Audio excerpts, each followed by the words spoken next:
विजय Mallya sir, अपने initial days के बारे में बताइए। Oh Kuldeep, it was a great time. Kingfisher और यूबी ग्रुप आई टेकन। दारू की डिमांड बढ़ रही थी। किंगफिशर का 52% शेयर था हम लोग के पास। विस्की की नंबर 1 ब्रांड थे हम।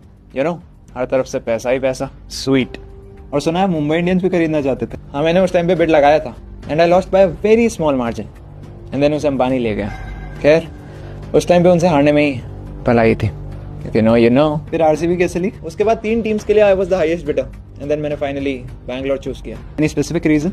बैंगलोर ही क्यों? रॉयल चैलेंज मेरी विस्की थी एंड बैंगलोर उसके साथ परफेक्टली सूट कर रहा था। So Royal Challenger Bangalore. लेकिन ये आईपीएल टीम बाय करने के पीछे कोई स्पेसिफिक रीजन? तुमने ये 10 लाख की ओमेगा क्यों बाय करी? शौक है। एग्जैक्टली माय बॉय, मुझे भी शौक था। यूथ को आईपीएल टीम के थ्रू अपनी ब्रांड की तरफ अट्रैक्ट करना था। 2008 तक किंगफिशर इंडिया की नंबर 1 एयरलाइन थी, राइट? फिर अचानक से क्या हो गया था? 2008 में ग्लोबल क्राइसिस आया था। क्रूड ऑयल के दाम बढ़ने लगे थे। हम लोग के लॉसेस हर दिन बढ़ने ही लगे थे। उस टाइम पे हमने डेक्कन को भी एक्वायर कर लिया था। लॉसेस और बढ़ते चले गए।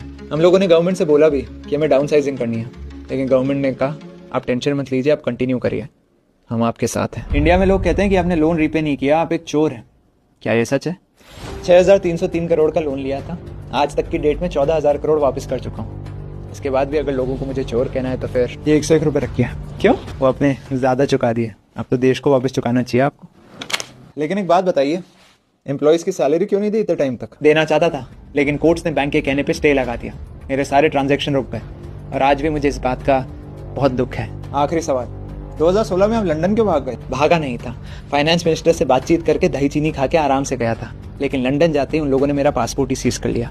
मैंने बहुत बार इंडिया आने की कोशिश करी, सेटलमेंट करने की कोशिश करी, लेकिन ना तो मुझे इंडिया आने दिया गया और ना ही सेटलमेंट करने दिया गया। मैंने बैंक वालों से कहा तो बैंक वालों ने कहा कि अगर आपका सेटलमेंट हमने कर दिया तो ये गवर्नमेंट वाले हमारे पीछे पड़ जाएंगे। ये है असलियत। विजय माल्या जी, आज आपने फिर एक बार इस देश की जनता को ये यकीन दिला दिया कि किसी भी सिक्के के हमेशा 2 पहलू होते हैं और बिना दोनों पहलू सुने बगैर कभी भी एक इंसान को कोई ओपिनियन नहीं बनानी चाहिए। ये हीरो बन के कहाँ जा रहे रे? पॉडकास्ट तो मेरा है, ये अलग ही हीरो बन रहा है। पकड़े साहब।